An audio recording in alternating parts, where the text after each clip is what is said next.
here with Devonshire Smith, one of Britain's top archaeologists, and he's working on a Viking site right here in South Cambridgeshire. Devonshire, what are we hoping to find here? Well, we've got some very good results from some geophysics that we did on the site, and aerial photography showed that there were clear indications that there should be a Viking settlement somewhere round about. At the moment, you can see behind me that we've designated the area where we think we're most likely to find evidence of the Vikings.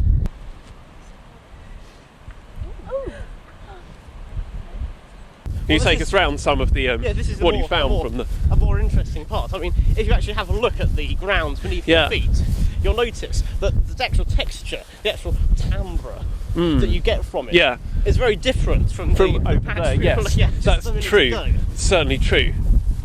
What I think that indicates is that this was probably a training ground. For the Viking warriors. That they had to practice before going into battle. Otherwise, they would have been brutally slaughtered. And what they would do is they would, perhaps use wooden swords. And have we found any of those, or are you hoping to? We haven't actually found any wooden swords. But perhaps if we did a trench sort of here, we might find something like that. That would be just unbelievable. It would. Yes. One of the options is extending the dig in that direction. In that direction, yeah. Maybe if we use sort of a big digger to dig up the whole field rather than just with the toothbrush, that might help. You see, many people think that, but that's a very simplistic view of archaeology.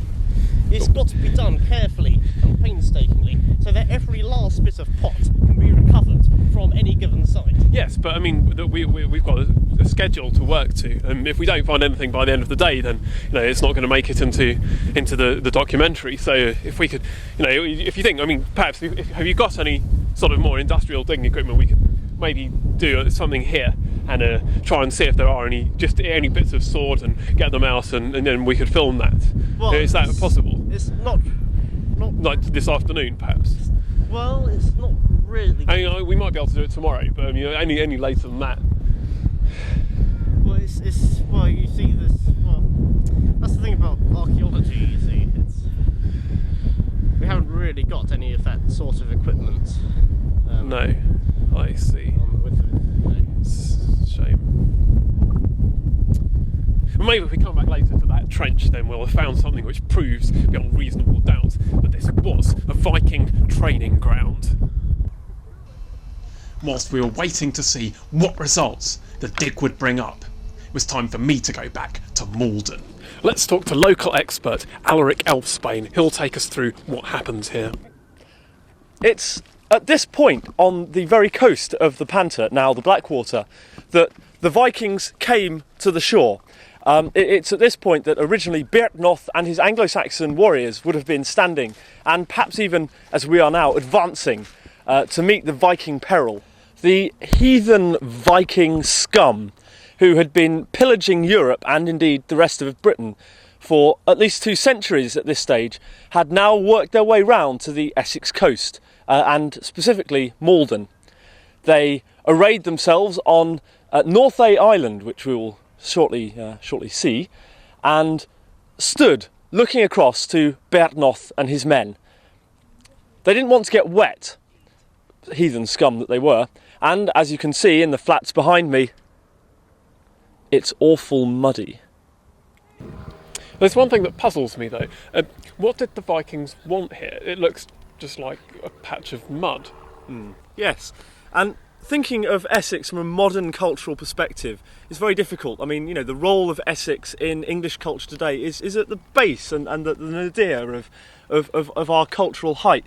But in Anglo-Saxon England, Essex was one of the most fertile and important heartlands of England and was strewn with wealth. Even these very mudflats were, if not strewn with wealth, then sort of Seaweed. Yes. Very important to the local economy.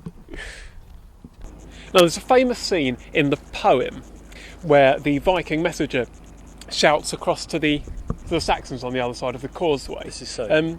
But I wondered whether it's possible that they might have been misinterpreted. How likely is it the Saxons would actually have been able to hear what the Vikings were shouting? Well, we know from various sources that the Vikings had extremely loud voices and Byrhtnoth himself was famed for his loud voice. But we do in fact have some other evidence from local place names and folklore. This very post has long been known as Byrhtnoth's Stock. That is to say, the post of Byrhtnoth in Anglo-Saxon language. Right.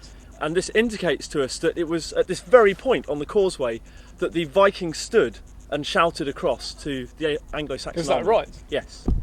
I have with me Helga Olafssonsdottir, who's at the head of a team of experts who have been investigating whether it was possible for the Vikings to have shouted across the causeway and for the Saxons to have held them. So, can you explain what it is your team have done? There was previously research done at the University of Cambridge by the Department of Anglo-Saxon, Norse and Celtic, and they tried to actually recreate the situation with the Vikings on this side of the causeway and shout across the river and see if they could be heard on the other side, and they found that you could not really hear what was being said. And of course, if you're trying to say poetry across a river and you can't hear what's going on, they're not going to have any effect. Risks misinterpretation. Exactly so.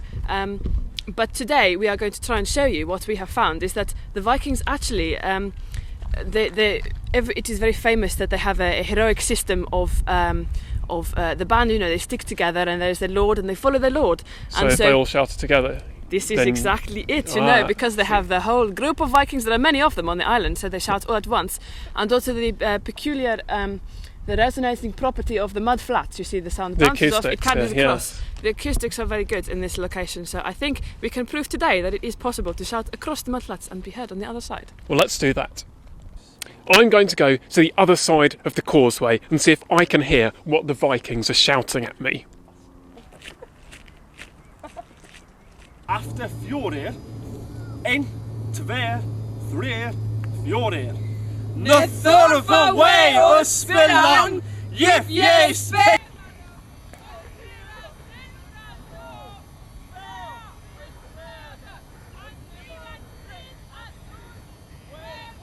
That je redest, det här rikast ät, that du dina lära lysan will.